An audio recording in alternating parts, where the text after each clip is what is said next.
Hello, I am Daisy. Welcome to my channel. In this video, we're going through the book titled The Power of Your Subconscious Mind by Dr. Joseph Murphy. In this video, we're going to go on to the next chapter. But before we do, I'd like to share my narrator's takeaway from the previous chapter. And that chapter was titled How to Use Your Subconscious Mind to Remove Fear. I would recommend, if you haven't heard that one yet, please do make sure that you catch it. The author said that fear is man's worst enemy. Maybe you agree. I do too. All kinds of fears. Fear of sickness, fear of growing old, fear of heights, fear of work, fear of driving, fear of elevators, fear of you name it. It's just disgusting. All kinds of fear. I believe that fear is a man-made construct. We create it. We create it. And the question is, once we begin to understand why are we creating the fear, then guess what? We can overcome the fear. Because I believe that if we can create it, we can uncreate it. And Dr. Joseph Murphy said that fear is a thought in your mind. And basically then what's happening is you're afraid of your thought. I mean, seriously, when you think about it, it's all in your head because it's paralyzing. Yeah, that's what it is. Fear is the great paralyzer.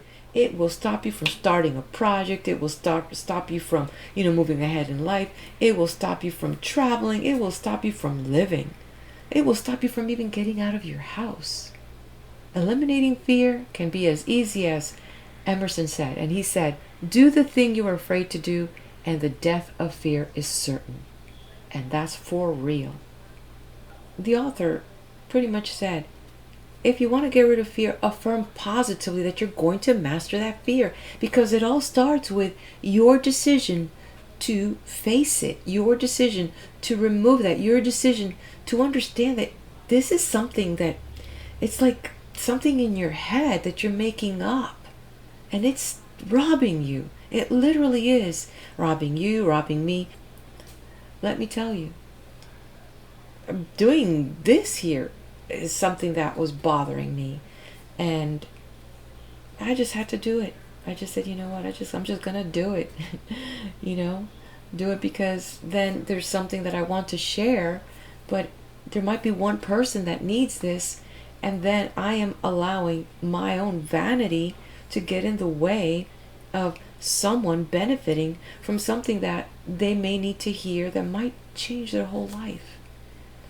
And I'm not saying that I'm on the way out, but definitely if somebody else that has more life than I do can make a great life for the next 30 years, by gosh, it's an edge. It's a huge edge. Anyway, if you have something that, you're afraid of, and you'd like to learn how to conquer that and how to, begin to dissolve the fear, make sure you listen to that last video, okay? And with that, let's go on to the next chapter. The Power of Your Subconscious Mind by Dr. Joseph Murphy. Chapter 20. How to Stay Young in Spirit Forever. Your subconscious mind never grows old. It is timeless, ageless, and endless. It is a part of the universal mind of God, which was never born, and it will never die. Fatigue or old age cannot be predicated on any spiritual quality or power. Patience, kindness, veracity, humility, goodwill, peace, harmony, and brotherly love are attributes and qualities which never grow old. If you continue to generate these qualities here on this plane of life, you will always remain young in spirit. I remember reading an article in one of our magazines some years ago which stated that a group of eminent medical men at the DeCourcy Clinic in Cincinnati, Ohio, reported that years alone are not responsible for bringing about degenerative disorders.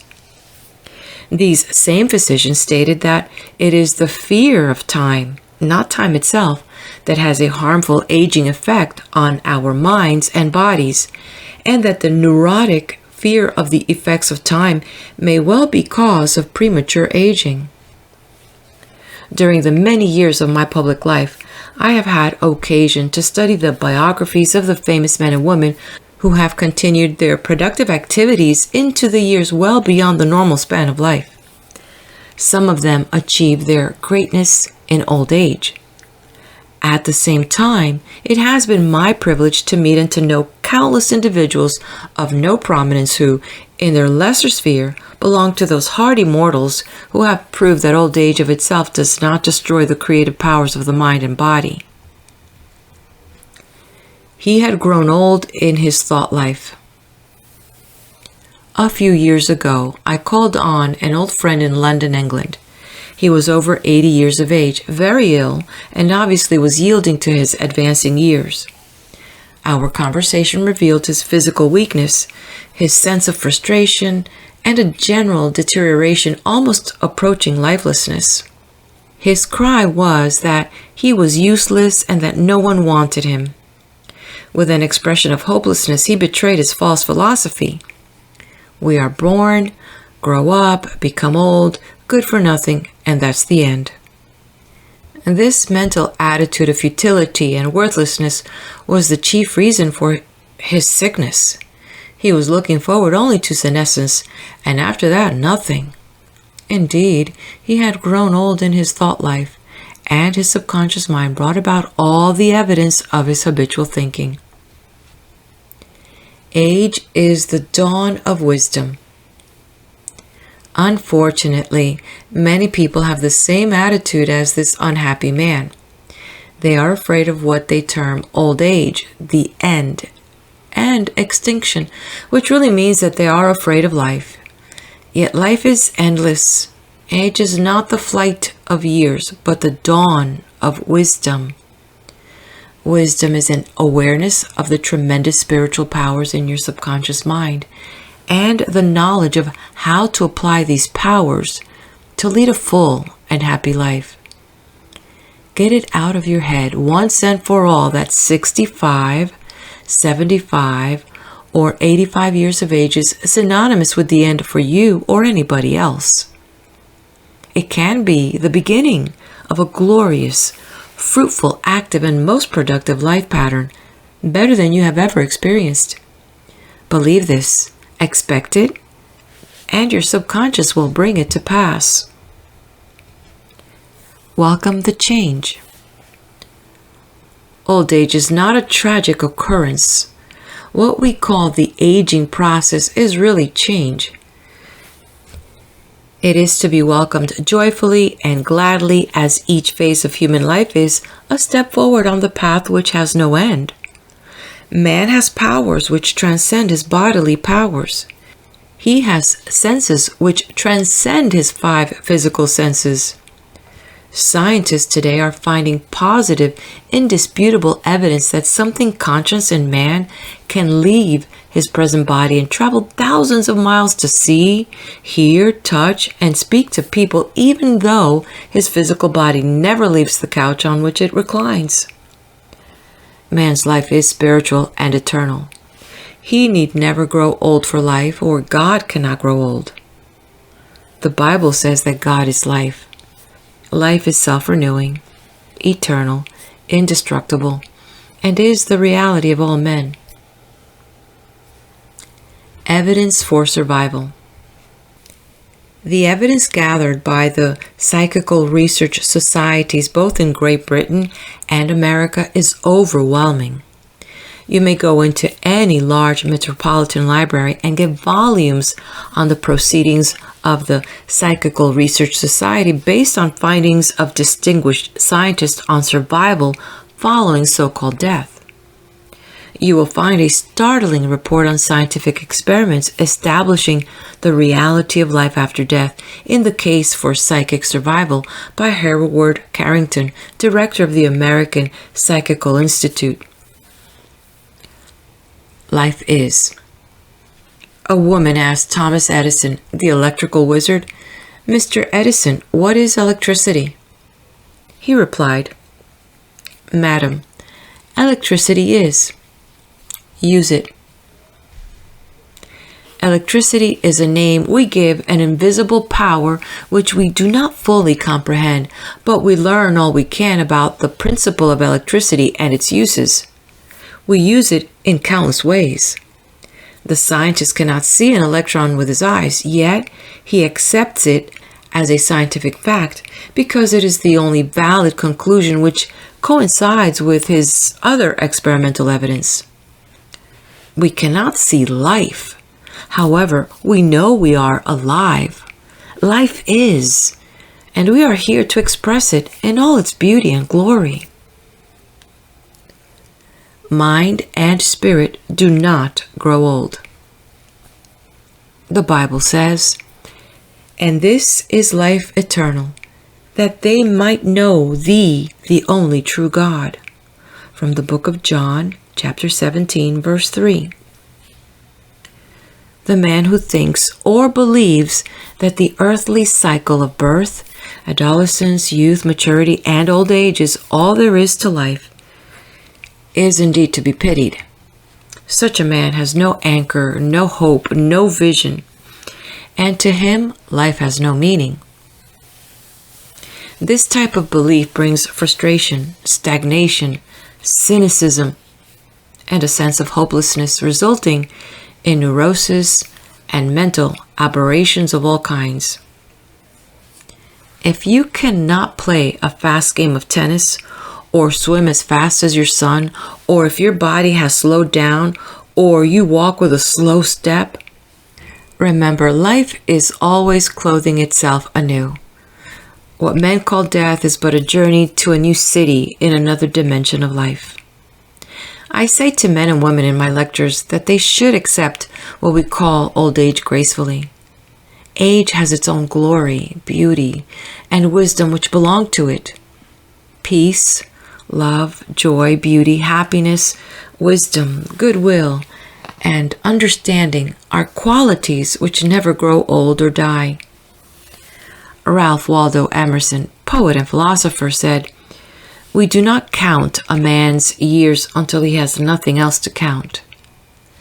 Your character, the quality of your mind, your faith, and your convictions are not subject to decay. You are as young as you think you are. I give public lectures in Caxton Hall, London, England. Every few years, and following one of these lectures, a surgeon said to me, "I am 84 years of age. I operate every morning, visit patients in the afternoon, and I write for medical and other scientific journals in the evening."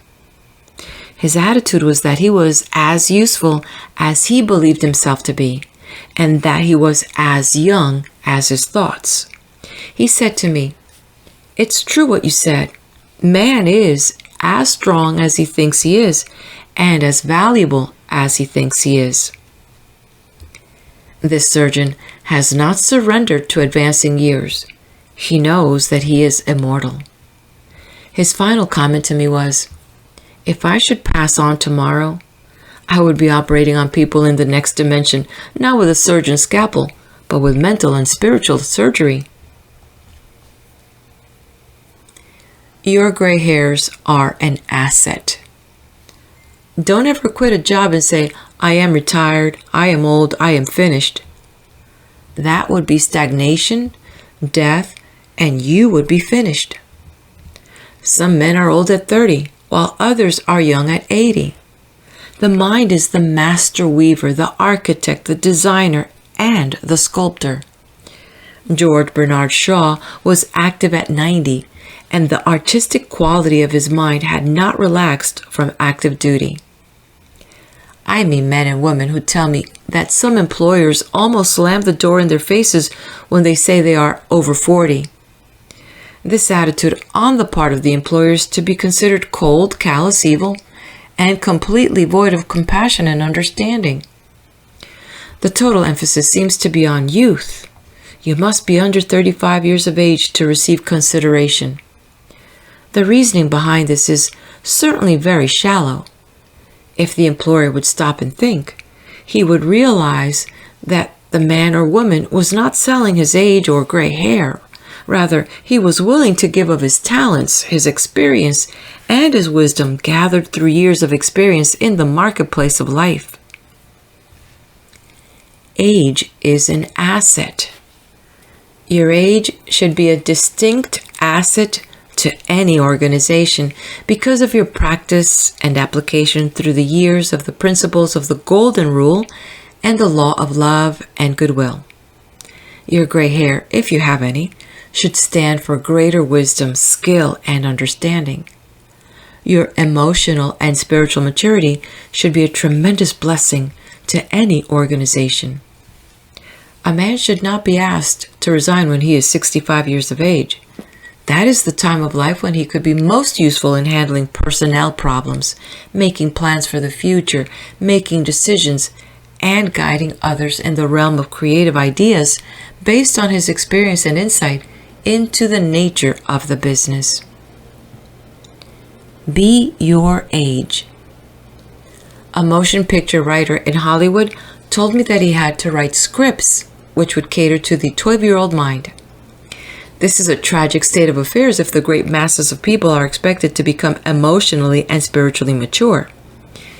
It means that the emphasis is placed on youth in spite of the fact that youth stands for inexperience, lack of discernment, and hasty judgment. I can keep up with the best of them. I am now thinking of a man 65 years of age who is trying frantically to keep young. He swims with young men every Sunday, goes on long hikes, plays tennis, and boasts of his prowess and physical powers, saying, "Look, I can keep up with the best of them." He should remember the great truth. As a man thinketh in his heart, so is he. From the book of Proverbs, chapter 23, verse 7. Diet, exercises, and games of all kinds will not keep this man young. It is necessary for him to observe that he grows old or remains young in accordance with his processes of thinking. Your subconscious mind is conditioned by your thoughts. If your thoughts are constantly on the beautiful, the noble, and the good, you will remain young regardless of the chronological years. Fear of old age. Job said, "The thing which I greatly feared is come upon me." There are many people who fear old age and are uncertain about the future because they anticipate mental and physical deterioration as the years advance. What they think and feel come to pass. You grow old when you lose interest in life, when you cease to dream, to hunger after new truths, and to search for new worlds to conquer. When your mind is open to new ideas, new interests, and when you raise the curtain and let in the sunshine and inspiration of new truths of life and the universe, you will be young and vital. You have much to give. If you are 65 or 95 years of age, realize you have much to give. You can help stabilize, advise, and direct the younger generation. You can give the benefit of your knowledge, your experience, and your wisdom. You can always look ahead, for at all times you are gazing into infinite life. You will find that you can never cease to unveil the glories and wonders of life. Try to learn something new every moment of the day, and you will find your mind will always be young. 110 years old. Some years ago, while lecturing in Bombay, India, I was introduced to a man who said he was 110 years old. He had the most beautiful face I have ever seen. He seemed transfigured by the radiance of an inner light. There was a rare beauty in his eyes, indicating he had grown old in years with gladness and with no indication that his mind had dimmed its lights. Retirement, a new venture. Be sure that your mind never retires. It must be like a parachute, which is no good unless it opens up. Be open and receptive to new ideas. I have seen men of 65 and 70 retire. They seemed to rot away and in a few months passed on. They obviously felt that life was at an end.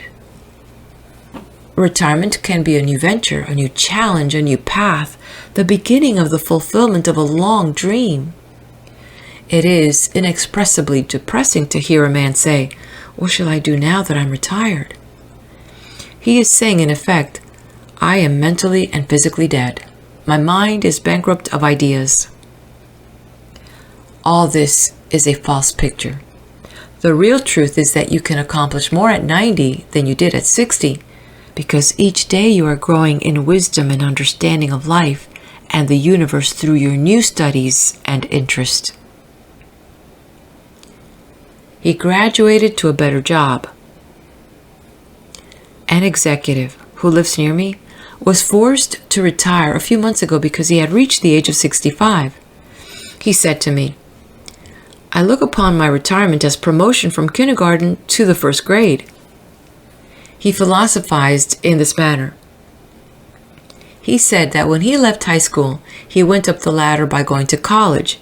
He realized this was a step forward in his education and understanding of life in general. Likewise, he added, now he could do things he had always wanted to do, and therefore, his retirement was still another step forward on the ladder of life and wisdom. He came to the wise conclusion that he was no longer going to concentrate on making a living. Now, he was going to give all his attention to living life. He is an amateur photographer, and he took additional courses on the subject. He took a trip around the world and took movies of famous places. He now lectures before various groups, lodges, and clubs, and is in popular demand. There are countless ways of taking an interest in something worthwhile outside yourself. Become enthusiastic over new creative ideas, make spiritual progress, and continue to learn and to grow. In this manner, you remain young in heart because you are hungering and thirsting after new truths, and your body will reflect your thinking at all times. You must be a producer and not a prisoner of society. The newspapers are taking cognizance of the fact that the voting population of the elderly in California elections is increasing by leaps and bounds. This means that their votes will be heard in the legislature of the state and also in the halls of Congress. I believe there will be enacted a federal law prohibiting employers from discrimination against men and women because of age. A man of 65 years may be younger mentally, physically, and physiologically than many men at 30. It is stupid and ridiculous to tell a man he cannot be hired because he is over 40. It is like saying to him that he's ready for the scrap heap or the junk pile. What is a man of 40 or over to do? Must he bury his talent and hide his light under a bushel? Men who are deprived and prevented from working because of age must be sustained by government treasuries at county, state, and federal levels. The many organizations who refuse to hire them and benefit from their wisdom and experience will be taxed to support them. This is a form of financial suicide. Man is here to enjoy the fruit of his labor, and he is here to be a producer and not a prisoner of society which compels him to idleness. Man's body slows down gradually as he advances through the years, but his conscious mind can be made much more active, alert, alive, and quickened by the inspiration from his subconscious mind. His mind in reality never grows old. Job said, "Oh, that I were as in months past, as in the days when God preserved me, when his candle shined upon my head, and when by his light I walked through darkness, as I was in the days of my youth, when the secret of God was upon my tabernacle." The book of Job, chapter 29, verse 2 through 4. Secret of youth. To recapture the days of your youth, feel the miraculous, healing, self-renewing power of your subconscious mind moving through your whole being. Know and feel that you are inspired, lifted up, rejuvenated, revitalized, and recharged spiritually. You can bubble over with enthusiasm and joy, as in the days of your youth, for the simple reason that you can always mentally and emotionally recapture the joyous state. The candle which shines upon your head is divine intelligence and reveals to you everything you need to know. It enables you to affirm the presence of your good, regardless of appearances. You walk by the guidance of your subconscious mind because you know that the dawn appears and the shadows flee away. Get a vision. Instead of saying, I am old, say, I am wise in the way of the divine life. Don't let the corporation, newspapers, or statistics hold a picture before you of old age, declining years, decrepitude, senility, and uselessness. Reject it, for it is a lie. Refuse to be hypnotized by such propaganda. Affirm life, not death. Get a vision of yourself as happy, radiant, successful, serene, and powerful. Your mind does not grow old. Former President Herbert Hoover, now 88 years old, is very active and is performing monumental work. I interviewed him a few years ago in his suite at the Waldorf Astoria, New York City. I found him healthy, happy, vigorous, and full of life and enthusiasm. He was keeping several secretaries busy handling his correspondence and was himself writing books of a political and historical nature. Like all great men, I found him affable, genial, amiable, loving, and most understanding. His mental acumen and sagacity gave me the thrill of a lifetime. He is a deeply religious man and is full of faith in God and in the triumph of the eternal truth of life. He was subjected to a barrage of criticism and condemnation in the years of the Great Depression, but he weathered the storm and did not grow old in hatred, resentment, ill will, and bitterness. On the contrary, he went into the silence of his soul, and communing with the divine presence within him, he found the peace which is the power at the heart of God. His mind active at 99. My father learned the French language at 65 years of age and became an authority on it at 70. He made a study of Gaelic when he was over 60 and became an acknowledged and famous teacher of the subject. He assisted my sister in a school of higher learning and continued to do so until he passed away at 99. His mind was as clear at 99 as it was when he was 20. Moreover, his handwriting and his reasoning powers had improved with age. Truly, you are as old as you think and feel. We need our senior citizens. Marcus Porcius Cato, the Roman patriot, learned Greek at 80. Madame Ernestine Schumann-Heink, the great German-American contralto, reached the pinnacle of her musical success after she became a grandmother. It is wonderful to behold the accomplishments of the oldsters. General Douglas MacArthur, Harry S. Truman, General Dwight David Eisenhower, and American financier Bernard Baruch are interesting, active, and contributing their talents and wisdom to the world. The Greek philosopher Socrates learned to play a musical instrument when he was 80 years old. Michelangelo was painting his greatest canvases at 80. At 80, Sios Simonides won the prize for poetry.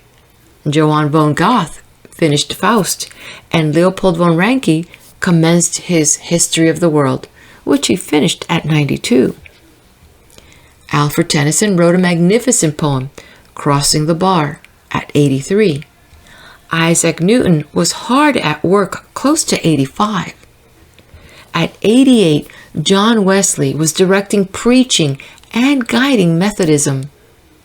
We have several men of 95 years who come to my lectures, and they tell me they are in better health now than they were at 20. Let us place our senior citizens in high places and give them every opportunity to bring forth the flowers of paradise. If you are retired, get interested in the laws of life and the wonders of your subconscious mind. Do something you have always wanted to do. Study new subjects and investigate new ideas. Pray as follows. As the hart panteth after the water brooks, so panteth my soul after thee, O God. From the book of Psalm, chapter 42, verse 1. The fruits of old age. His flesh shall be fresher than a child's. He shall return to the days of his youth. The book of Job, chapter 33, verse 25. Old age really means the contemplation of the truths of God from the highest standpoint. Realize that you are on an endless journey, a series of important steps in the ceaseless, tireless, endless ocean of life. Then, with the psalmist, you will say, "They shall still bring forth fruit in old age. They shall be fat and flourishing." From the book of Psalm, chapter 92, verse 14. But the fruit of the Spirit is love, joy, peace, patience, gentleness, goodness, faith, meekness, temperance. Against such there is no law. From the book of Galatians, chapter 5, verse 22 through 23. You are a son of infinite life which knows no end, and you are a child of eternity. Profitable pointers. 1. Patience, kindness, love, goodwill, joy, happiness, wisdom, and understanding are qualities which never grow old. Cultivate them and express them and remain young in mind and body. 2. Some research physicians say that the neurotic fear of the effects of time may well be the cause of premature aging. 3. Age is not the flight of years. It is the dawn of wisdom in the mind of man. 4. The most productive years of your life can be from 65 to 95. 5. Welcome the advancing years. It means you are moving higher on the path of life which has no end. 6. God is life, and that is your life now. Life is self-renewing, eternal, and indestructible, and is the reality of all men. You live forever because your life is God's life. 7. Evidence of survival after death is overwhelming. Study proceedings of Psychical Research Society of Great Britain and America in your library. The work is based on the scientific research by outstanding scientists for over 75 years. 8. You cannot see your mind, but you know you have a mind. You cannot see spirit, but you know that the spirit of the game, the spirit of the artist, the spirit of the musician, and the spirit of the speaker is real. Likewise, the spirit of goodness, truth, and beauty moving in your mind and heart are real. You cannot see life, but you know you are alive. 9. Old age may be called the contemplation of the truths of God from the highest standpoint. The joys of old age are greater than those of youth. Your mind is engaged in spiritual and mental athletics. Nature slows down your body so that you may have the opportunity to meditate on things divine. 10. We do not count a man's years until he has nothing else to count. Your faith and convictions are not subject to decay. 11. You are as young as you think you are. You are as strong as you think you are. You are useful as you think you are. You are as young as your thoughts. 12. Your gray hairs are an asset. You're not selling your gray hairs. You are selling your talent, abilities, and wisdom which you have garnered through the years. 13. Diets and exercises won't keep you young. As a man thinketh, so is he. 14. Fear of old age can bring about physical and mental deterioration. The thing I greatly feared has come upon me. 15. You grow old when you cease to dream and when you lose interest in life. You grow old if you are irritable, crotchety, petulant, and cantankerous. Fill your mind with the truths of God and radiate the sunshine of His love. This is youth. 16. Look ahead. For all times you are gazing into infinite life. 17. Your retirement is a new venture. Take up new studies and new interests. You can now do the things you always wanted to do when you were so busy making a living. Give your attention to living life. 18. Become a producer and not a prisoner of society. Don't hide your light under a bushel. 19. The secret of youth is love, joy, inner peace, and laughter. In Him there is fullness of joy. In Him there is no darkness at all. 20. You are needed. Some of the great philosophers, artists, scientists, writers, and others accomplished their greatest work after they were 80 years old. 21. The fruits of old age are love, joy, peace, patience, gentleness, goodness, faith, meekness, and temperance. 22. You are a son of infinite life which knows no end. You are a child of eternity. You are wonderful. End of chapter. And also, this is the conclusion and end of the reading of the book titled The Power of Your Subconscious Mind by Dr. Joseph Murphy. Before you do head out, hit that like button. If you like what you see and what you hear and know of someone that could benefit from this, please do share and subscribe to the channel. And hopefully we'll connect again somewhere here on my channel, wherever that may be, at the next video.